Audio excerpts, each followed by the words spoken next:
मुल्क में अदम रवादारी के बढ़ते वाकयात पर मुल्क की सरकर्दा शख्सियात ने तशवीश का इजहार किया है। मुख्तलिफ शोबे हयात से वाबस्ता 49 मारूफ शख्सियात ने वजीर आजम नरेंद्र मोदी को खत लिखा है, जिसमें इन्होंने अदम रवादारी के बढ़ते रुझान पर तशवीश का इजहार किया है। इन्होंने कहा है कि मुसलमानों, दलितों और दिगर अक़लियतों के खिलाफ हुजूमी तशद्दुद को फौरन रोका जाना चाहिए। इनका कहना है कि हिंदुस्तान एक सेकुलर मुल्क है जिसमें हर मजहब, नस्ल, जात को यकसा हुकूक हासिल हैं।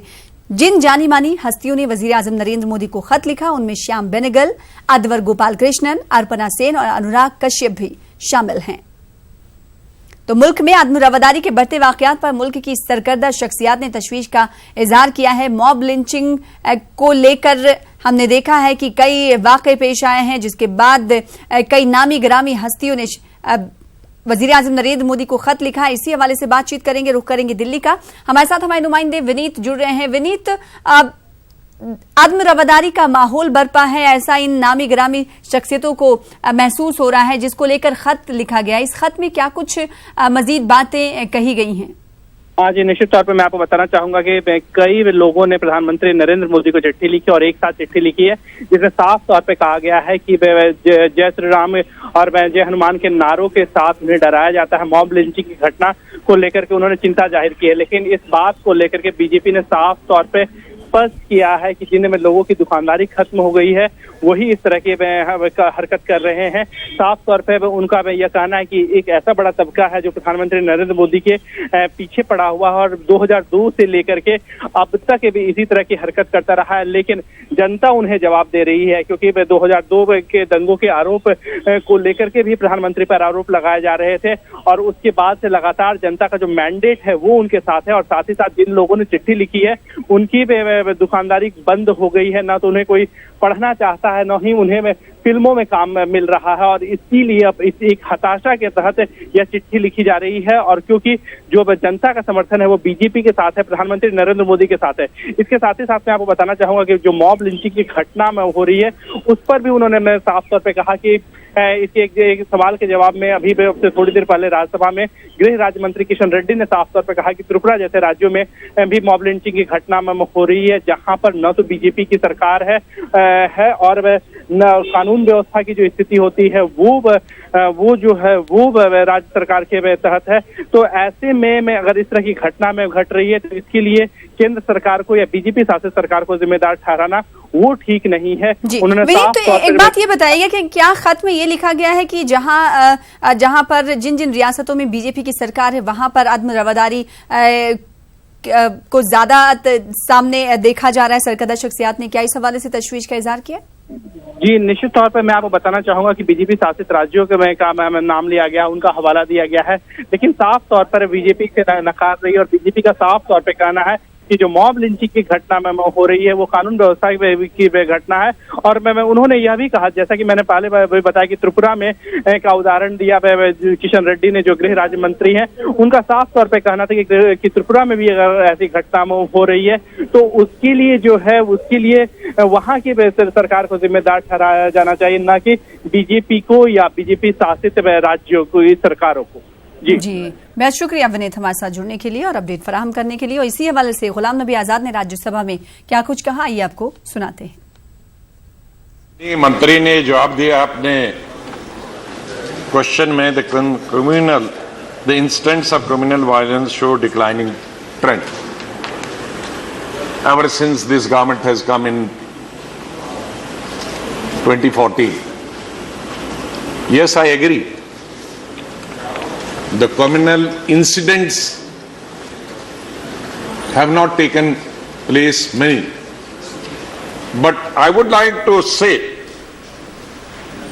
communal violence and communal incident कहीं एक जगह होता था, लेकिन कम्युनल एटमॉस्फेयर पूरी कंट्री में फैल गया। मसले कश्मीर के हवाले से मरकजी वजीर राजनाथ सिंह ने अहम बयान दिया है। इनका कहना है कि कश्मीर के मसले पर अमेरिका के सदर डोनाल्ड ट्रंप से किसी किस्म की बात नहीं हुई है। इन्होंने मजीद कहा कि मसले कश्मीर पर सालसी मुमकिन नहीं है, क्योंकि सालसी शिमला मुआहदे के खिलाफ है। कश्मीर के सवाल पर किसी की मध्यस्थता स्वीकार करने का कोई प्रश्न ही नहीं खड़ा होता, क्योंकि हम इस सच्चाई को जानते हैं कि यदि यह निश्चित रूप से शिमला समझौते की मंशा के सर्वथा विपरीत होगा।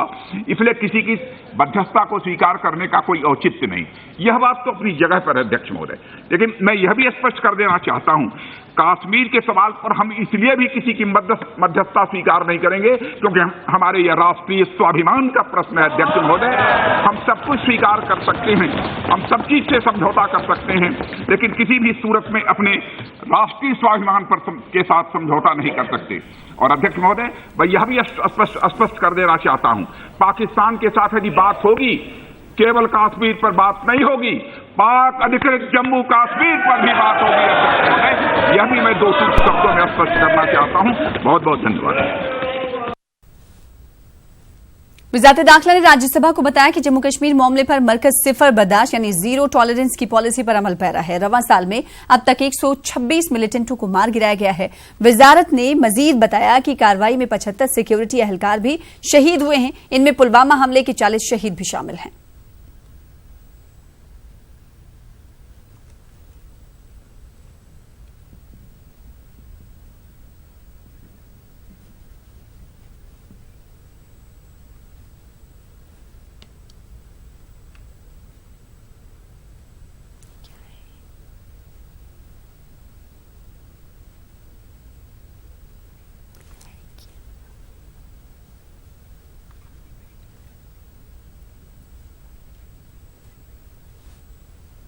काम की जगहों पर जिनसी हरासानी की रोकथाम के लिए हुकूमत ने वुज़रा ग्रुप की तश्कील नौ की है। ये वुज़रा ग्रुप जिनसी हरासानी के वाकयात की रोकथाम और इससे मुताल्लिक मसलों से निपटने के लिए कानूनी और समाजी खाका तैयार करेगा। हुकूमत ने गुज़िश्ता साल अक्टूबर में इस मसले से मुताल्लिक कमेटी तश्कील दी थी, लेकिन नई हुकूमत के बनने से कई वुज़रा की जिम्मेदारियों में तब्दीली आई, जिसके बाद हुकूमत ने 18 जुलाई को इस मामले से निपटने के लिए वुज़रा ग्रुप की तश्कील नौ की है।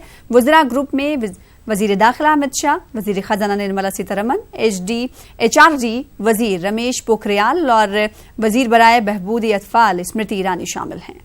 मुल्क में अदम रवादारी के बढ़ते वाकयात पर मुल्क की सरकर्दा शख्सियात ने तशवीश का इजहार किया है। मुख्तलिफ शोबे हयात से जुड़े शख्सियात ने वजीर आजम नरेंद्र मोदी को खत लिखा है और मॉब लिंचिंग को लेकर भी तशवीश का इजहार किया है।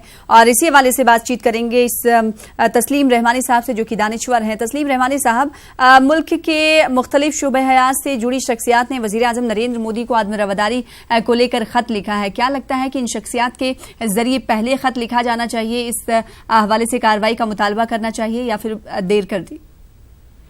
नहीं, कार्रवाई का मुतालबा तो पहले से किया जाता रहा है, इससे तो कोई दो राय नहीं है। और ये खास तौर पर देखा गया कि वजीर आजम का दूसरा टर्म शुरू होने के बाद उनकी तकरीर के बावजूद भी रोजाना के हिसाब से ये हुजूमी तशद्दुद के वाकयात में इजाफा हुआ। खास तौर पर दलितों को, मुसलमानों को और आदिवासियों को चुन चुन के निशाना बनाया गया और हर वाक़े में जय श्री राम बुलवाने पर जोर दिया गया। तो इसलिए अब तो पूरे मुल्क में नारा लगने लगा है कि नए भारत की क्या पहचान, राम के नाम पे लिंचिस्तान। तो ये पूरे मुल्क के लिए खतरनाक है, सिर्फ मुसलमानों, दलितों के और अक़लियतों के लिए नहीं, लेकिन मुल्क की तरक्की को रोक देगा। अगर बदअमनी चारों तरफ पूरे मुल्क में होगी तो जाहिर है कि यहाँ हमारे यहाँ इन्वेस्टमेंट नहीं आएगा। $5 ट्रिलियन की इकोनॉमी नहीं बना सकते। तो ये गैर कानूनी ही नहीं है, बल्कि ये मैं मानता हूँ कि मुल्क दुश्मनी पर मबनी है इस किस्म की हरकतें। और इसलिए वजीर आजम को तकरीर करने की बजाय अमली तौर पर इक़दाम करने चाहिए इस सिलसिले। कि कुछ देर पहले जी किशन रेड्डी ने ये ऐवान में बयान दिया है कि सिर्फ और सिर्फ बीजेपी शासित रियासतों में ही मॉब लिंचिंग और आदम रवादारी के एग्जाम्पल्स देखने को नहीं मिले हैं, बल्कि त्रिपुरा में भी देखने को मिले हैं। तो क्या एक सरकार को, एक जमहूरी सरकार को, इतनी बड़ी मेजोरिटी के साथ आई हुई सरकार को इस तरह की बातें करनी चाहिए? देखिए, त्रिपुरा भी अभी तो बीजेपी रूल स्टेट है और हम ये नहीं कहते कि सिर्फ बीजेपी रूल स्टेट में हो रहा है, बल्कि ये कहा जा सकता है कि इन स्टेट में सबसे ज्यादा हो रहा है। मतलब झारखंड में इसके वाकयात सबसे ज्यादा है। दूसरे नंबर पे उत्तर प्रदेश में इसके वाकयात हैं। कुछ वाकयात जो है वो राजस्थान में भी हुए हैं और मध्य प्रदेश में भी हुए हैं, जो अभी तक कांग्रेस रूल की रियासतें हैं। इसलिए ये नहीं कहा जा सकता कि लेकिन जिस अंदाज से इसकी प्लानिंग की गई, चोरी, बच्चा चोरी के नाम पर और चोटी कटवा के नाम पर पिछले साल जो वाकयात हुए थे, हम मानते हैं कि वो आरएसएस की जानिब से एक रिहर्सल थी मास लेवल पर मॉब लिंचिंग के वाकयात को अंजाम देने की। तो मसला बीजेपी और कांग्रेस रूल रियासतों का नहीं है, बल्कि संघ परिवार की जो तंजीमें हैं उनसे वाबस्ता लोग ये वारदातें अंजाम दे रहे हैं, वो मुल्क की किसी भी रियासत में हो। जी, तो क्या ऐसे में जिस तरीके से हम जानते हैं कि कई लीडर और बैकबोन कहा जाता है आरएसएस का, बीजेपी के पीछे आरएसएस का पूरा हाथ है, ऐसा कहा जाता रहा है, तो क्या आपको लगता है कि इस हवाले से बीजेपी कार्रवाई करती हुई, मरकजी सरकार कार्रवाई करती हुई दिखाई देगी? क्या ये उम्मीद लगा रहे हैं आप या लगाई जानी चाहिए? ये मुनज़्ज़म तौर पर है और ये मंसूबाबंद है, तो इसलिए, और मंसूबाबंदी भी आरएसएस की जो एलाइड ऑर्गेनाइजेशंस हैं, अब बजरंग दल जो है या विश्व हिंदू परिषद है, ये सब या हिंदू संस्था है या हिंदू युवा वाहिनी। जी तस्लीम साहब, आपकी आवाज हम तक नहीं पहुंच पा रही है, आपसे दोबारा राब्ता कायम करने की कोशिश करेंगे। और जिस तरीके से आत्मदावादारी के मामले सामने आ रहे हैं, मॉब लिंचिंग हो या फिर बच्चा चोरी के इल्जाम में मॉब के जरिए किसी शख्स को मार देना हो, इस ताल्लुक से खदशात का इजहार करते हुए कई सरकर्दा शख्सियात ने वजीर आजम नरेंद्र मोदी को खत लिखा है और इस खत में इन तमाम केसेस पर, इन तमाम वाकयात पर रोकथाम करने का मुतालबा किया गया है। और इस हवाले से सियासी लीडर नलिन कोहली क्या कुछ कहते हैं, आइए आपको सुनाते हैं। ऐसा देखने को मिलता है कि कुछ ऐसे लोग हैं जो लगातार ऐसे पत्रबाजी करते हैं और अलग अलग विषय पे, कभी वो कहते हैं अवार्ड वापसी को लेकर विषय है, कभी बोलने की स्वतंत्रता खतरे में है वो विषय है, कभी लिंचिंग को लेकर बोलते हैं। और कई बार ऐसा भी देखा गया है कि ये लोग जो हैं, इनमें से वो भारतीय जनता पार्टी के बिल्कुल विरुद्ध खड़े रहते हैं, कई तो वामपंथी दलों के साथ जुड़े रहते हैं। तो ऐसा लगता है कि ये शायद एक राजनीतिक उनकी सोच भी हो सकती है। फिर बहुत दुर्भाग्यपूर्ण बात है कि ये क्राइम को कम्युनलाइज करते हैं, उसका सांप्रदायिककरण करते हैं, चाहे हिंदू हो, मुसलमान हो, बौद्ध हो, ईसाई हो, किसी भी धर्म का हो। यदि कुछ गलत काम उस पर होता है तो कानूनी प्रक्रिया उस पर लागू होगी, उस पर एक्शन होगा, और भाजपा की सरकारें हमेशा करती हैं। पर ऐसा ये लोग क्यों मानते हैं कि भारतीय जनता पार्टी की सरकार ऐसा नहीं करती है, कि भारतीय जनता पार्टी की सरकार शायद ऐसा इनको करवा रही है? मोदी जी देश के प्रधानमंत्री, उन्होंने हमेशा कहा है संविधान के आधार पर यह देश चल रहा है, और उन्होंने कहा है सबका साथ, सबका विकास, सबका विश्वास। सरकार उनकी है जिन्होंने वोट सरकार के लिए किया, सरकार उनकी भी तो है जिन्होंने सरकार के लिए वोट नहीं किया, मोदी जी कहते हैं। तो ऐसे लोग जो है क्राइम का या कोई गलत काम का सांप्रदायिककरण करना बंद कर दे। यदि एक धर्म का व्यक्ति उनको लगता है उस पर कुछ हुआ तो तुरंत एक चिट्ठी लिख देना, दूसरे धर्म का हो तो चुप बैठ जाना, ये करना उचित नहीं है।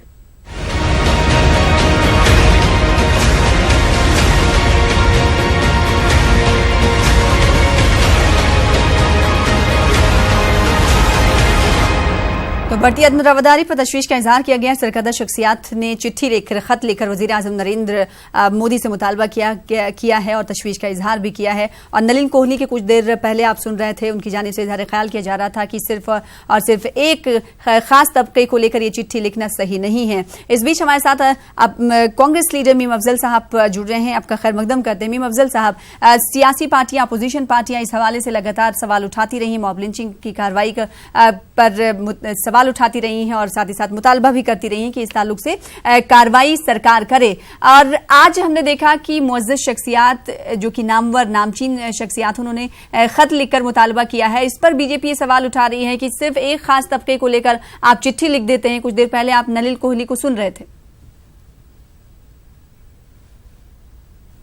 तो मीम अफजल से जुड़ने की कोशिश करेंगे। फिलहाल आपको एक बार फिर से बताते हुए चलें कि मुख्तलिफ शोबे हयात से वाबस्ता 49 मारूफ शख्सियात ने वजीर आजम नरेंद्र मोदी को खत लिखा है, जिसमें उन्होंने अदम रवादारी के बढ़ते रुझान पर तशवीश का इजहार किया है। हमने देखा कि 2014 से लेकर अब तक कई मॉब लिंचिंग के वाकयात पेश आए हैं, चाहे वो बच्चा चोरी के इल्जाम में हो या फिर वो गौरक्षकों की गुंडागर्दी हो, जिसको लेकर तशवीश का इजहार किया जा रहा है। और अब सरकर्दा शख्सियात ने खत भी वजीर आजम नरेंद्र मोदी को लिखा है। मीम अफजल साहब हमारे साथ जुड़ चुके हैं, आपका खैर मकदम करते हैं। आपसे सवाल ये हमारा था मीम अफजल साहब कि क्या बीजेपी की तरफ से ये कह देना कि किसी एक खास तबके को मॉब लिंचिंग के नाम पर चिट्ठी लिख देना और अगर दूसरे तबके के साथ ऐसे वाकयात पेश आते हैं तो खामोश बैठ जाना, क्या हमारा मुल्क इस तरह का है या इस तरह के भेदभाव की बातें सियासी लीडरान को करनी चाहिए, जिस तरीके से कुछ देर पहले नलिन कोहली ये कहते हुए नजर आए? देखिए, नलिन कोहली साहब भारतीय जनता पार्टी के प्रवक्ता हैं, तो जाहिर है कि अपनी सरकार को बचाने के लिए ऐसा ही बोलेंगे। 90% जो स्टेट जहां पर मॉब लिंचिंग हुई है वो Bharatiya Janata party ruled states हैं, और जितनी जगहों पर लिंचिंग हुई है उसमें 90% लिंचिंग बीजेपी सरकार के आने के बाद हुई है। ये भी एक फैक्ट है जी। चिट्ठी में भी ये बात लिखी गई है। सवाल ये नहीं है कि नहीं तो उन्हें ऐतराज इसी पर है ना मीम अफजल साहब, बीजेपी को ऐतराज इसी पर है कि बीजेपी का नाम क्यों लाया जा रहा है। कांग्रेस की रियासतों में भी है जहां पर कांग्रेस शासित राज्य हैं, वहां पर भी मॉब लिंचिंग के वाकयात पेश आ रहे हैं, तो सिर्फ बीजेपी को क्यों हाईलाइट किया जा रहा है? देखिए, क्यों हाईलाइट कर रहे हैं ये तो वो इंटेलेक्चुअल्स बताएंगे। और आप एक बात समझ लीजिए, इसका मतलब ये है कि इंटेलेक्चुअल क्लास भी ये समझ रही है कि ये सब कहाँ से हो रहा है। देखिए, बुनियादी बात मैं आपको एक और बात कहना चाहता हूँ। इस वक्त मुल्क में मुख्तलिफ जराए से, जिसमें मीडिया भी शामिल है, जिसके अंदर लीडर्स भी शामिल हैं, बयानात भी शामिल हैं, प्रोग्राम्स भी शामिल हैं जो रोजाना आजकल मुख्तलिफ टीवी चैनल्स पर चलते हैं, उसके जरिए एक नेगेटिविटी जो है समाज में पैदा की जा रही है, गुस्सा भरने की कोशिश की जा रही है कुछ खास चीजों को लेकर के। और ये गुस्से का रूप है जो आपको कहीं कहीं पे नजर आता है। आपने देखा कि मामला सिर्फ ऐसा नहीं है कि जय श्री राम के नारे लगाने पर ही गुस्से में आई भीड़ ने किसी को मार दिया, चोरी के इल्जाम में मार दिया। तो गुस्सा तो जनरल है, और जहां उनको कोई जरा सा लगता है कि हम यहाँ इंसाफ कर सकते हैं तो लोगों ने सोचना शुरू कर दिया कि हम ही इंसाफ कर देते हैं, हम ही ठीक कर देंगे। ये एटीट्यूड बुनियादी तौर पर गलत है, कानून के खिलाफ है, और कानून के ऊपर से भरोसे को दूर करने वाला काम है। उसके साथ मैं एक बात जरूर कहना चाहता हूँ जो बहुत अहम है, और मैं चाहूंगा कि ये बहुत गौर से लोग समझे इस बात को। राम का नाम जब आया है तो जहन में एक श्रद्धा आती है, जहन में एक रेस्पेक्ट आती है। किसी के भगवान का नाम आ रहा है, उन्हें उसके फीलिंग्स का एहसास होता है। और ये सिर्फ राम के लिए नहीं होता, ये गौतम बुद्ध के लिए भी होता है, ये कृष्ण के लिए भी होता है। किसी भी धर्म के इस तरह के जो भगवान का अवतार हैं या धर्म गुरु हैं, जब उनका नाम आता है तो श्रद्धा जागती है, नफरत नहीं जाती। ये पहली बार हो रहा है इस देश के अंदर कि राम के नाम के साथ उनकी 14 साल की जिंदगी कुर्बानी का प्रतीक है, जिन्होंने लोगों की भलाई के लिए और अपने खानदान की इज्जत के लिए उन्होंने 14 साल का वनवास लिया और किसी से कोई शिकायत नहीं की। आज उनके नाम पर लोगों को भड़काया जाए या उनके नाम पर लोगों को कत्ल किया जाए, मैं समझता हूँ तो राम कभी पसंद नहीं करेंगे, और ना ही उसके सही मानों में चाहने वाले ही पसंद करेंगे कि नाम के साथ, भगवान के नाम के साथ जहाँ श्रद्धा जुड़नी चाहिए जी, वहाँ वायलेंस जुड़ रहा है, वहाँ हिंसा जुड़ रही है। जी, क्या ये बात एक तरह से उन्हें बदनाम करने वाली नहीं है? जो लोग ऐसा कर रहे हैं वो नहीं सोच सकते हैं ये बात? जी मीम अफजल साहब, हम ये देख रहे हैं कि मॉब लिंचिंग का सैलाब सा आया हुआ है हिंदुस्तान में। अब बात अगर मरकजी सरकार की जाए तो वो कहती है कि वजीर आजम नरेंद्र मोदी का बयान इस वक्त मैं कहना चाहूंगी कि उन्होंने पार्लियामेंट में कहा कि मॉब लिंचिंग को लेकर हमें भी संवेदनाएं हैं और कार्रवाई करनी चाहिए। उन्होंने ये नहीं कहा कि कार्रवाई की जानी चाहिए। तो क्या लगता है कि कहीं ना कहीं मरकजी सरकार की नरमी की वजह से इस तरह के वाकयात में मजीद इजाफा होता है? अगर मरकजी सरकार सख्त होती तो ट्रिपल तलाक को लेकर जिस तरीके से बिल लाया गया, ऑर्डिनेंस भी लाया गया, इस ताल्लुक से भी कुछ न कुछ सरकार करती हुई दिखाई देती? सना, आप बिल्कुल ठीक कह रही है, इसमें तो दो राय नहीं है। देखिए, मैसेज एक जाता है, जो आज मॉब लिंचिंग करते हैं या ऐसा कि ऐसे करते हैं तो बहुत ही गंदे गंदे बयान देते हैं जिनको सुनने के लिए मैं समझता हूँ लोग तैयार नहीं है। उसके बावजूद उन्होंने सुनना पड़ता है, जिसको दिखाना नहीं चाहिए, लेकिन कुछ लोग मसलाती मंशा के लिए उसको दिखाते हैं। कुछ लोगों को लिखना नहीं चाहिए लेकिन वो उन बयानात को लिखते हैं। वो सब देख रहे हैं कि हम ये कुछ कर रहे हैं, हमारे खिलाफ कोई कार्रवाई होगी नहीं, जी। अगर होगी भी तो ज्यादा से ज्यादा एक मुकदमा बनाया जाएगा, दफात खिड़की लगा दी जाएंगी, उसके बाद हमारी तो आपको ये उम्मीद है, कांग्रेस पार्टी को ये उम्मीद है कि इस हवाले से कुछ कार्रवाई करती हुई भाजपा सरकार, मरकजी सरकार दिखाई देगी? देखिए, अगर वो जब करेंगे तब हम मानेंगे किया है। आज की तारीख में हमें कोई उम्मीद नजर नहीं आ रही है। बेहद शुक्रिया मीम अफजल साहब हमारे साथ जुड़ने के लिए और अपना मौक़िफ़ रखने के लिए। और जय श्री राम के नारे लगाने से कई रियासतों के लोग जाबहाक भी हुए हैं। हमने देखा कि कभी ट्रेन से उन्हें ढकेल दिया गया, तो कहीं गौरक्षकों की गुंडागर्दी भी देखी गई और भीड़ ने एक शख्स को, एक मासूम शख्स को, नौजवान शख्स को पीट पीट कर कई रियासतों में मार डाला। अगर कुछ दिनों पहले की बात करेंगे तो मगरबी बंगाल में भी ऐसे वाकयात सामने आए थे। एक मौलाना को ट्रेन से ढकेल दिया गया था और उन्हें पीटा गया था। और शबाना एजाज हमारे साथ जुड़ रही हैं। शबाना एजाज, हमने देखा कि कई तरह आदम रवादारी के कई मामला सामने आए और अब मॉब लिंचिंग की शक्ल इख्तियार करता हुआ ये मामला सामने आ रहा है। कई मुअज़्ज़िज़ शख्सियात ने वज़ीर आज़म नरेंद्र मोदी को खत लिखा है, जिनमें श्याम बेनेगल, अदवर गोपाल कृष्णन, अर्पणा सेन और अनुराग कश्यप शामिल हैं। जिस तरह से देखें कि आज इससे पहले भी वजीर आला ममता बनर्जी को एक खत लिखा गया था कोलकाता के शहरियों की तरफ से, और अब वजीर आजम नरेंद्र मोदी को जो खत लिखा गया है उसमें कोलकाता की उन शख्सियात ने हिस्सा लिया है जो हम कह सकते हैं कि हर सियासी जमातों के लिए एक क्रीम जो है वो कम्युनिटी होती है, एक क्रीम तबका है वो बंगाल का, जिसके बारे में अभी कुछ दिनों पहले आप देखें कि बीजेपी ने ये कहा था कि टॉलीवुड के बहुत सारे एक्टर्स जो है वो बीजेपी ज्वाइन करेंगे, जबकि ममता बनर्जी ने भी इस बार लोकसभा इलेक्शन में टॉलीवुड के ही कई एक्टर्स को टिकट दिया था बाज़ार।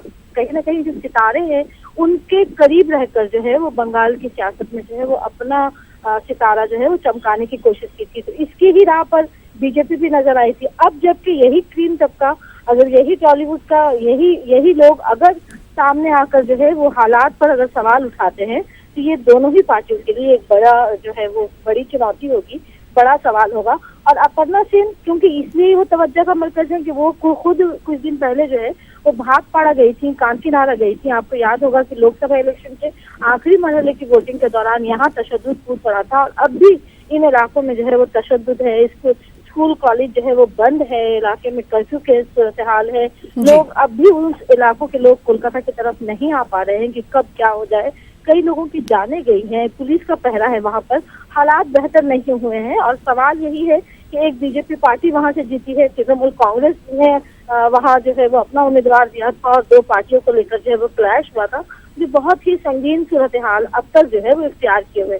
तो ऐसे में जहाँ समाजी तंजीमें भागपाड़ा और कांकीनारा पहुंची थी, वही टॉलीवुड के इन सितारों के साथ साथ बहुत सारे कलमकार थे उसमें, राइटर्स थे उसमें, आर्टिस्ट थे उसमें, जिन्होंने कांकीनारा का दौरा किया था। और उसके साथ साथ आप देखिए कि शाहरुख हलदार जो एक मदरसे के टीचर थे, उन्हें जिस तरह से जय श्री राम के नारे पर जो है वो ट्रेन से फेंका गया। और अभी पिछले हफ्ते आपने देखा होगा कि आसनसोल में भी एक ऐसा ही वाकया पेश आया और एक लड़के को इसलिए मारा पीटा गया कि वो जय श्री राम का नारा नहीं लगा रहा था। तो इस तरह के हालात में हर तबका जो है वो तशवीशनाक सूरत। बहरहाल ये कहना गलत नहीं होगा कि मुल्क में जिस तरीके से 29 रियासतें हैं, कोई ऐसी रियासत नहीं है जो मॉब लिंचिंग से जूझती हुई दिखाई नहीं दे रही है। बहुत शुक्रिया हमारे साथ जुड़ने के लिए शबाना एजाज और अपडेट और इस हवाले से बातचीत करने के लिए। फिलहाल इसी के साथ दीजिए मुझे इजाजत। आदाब।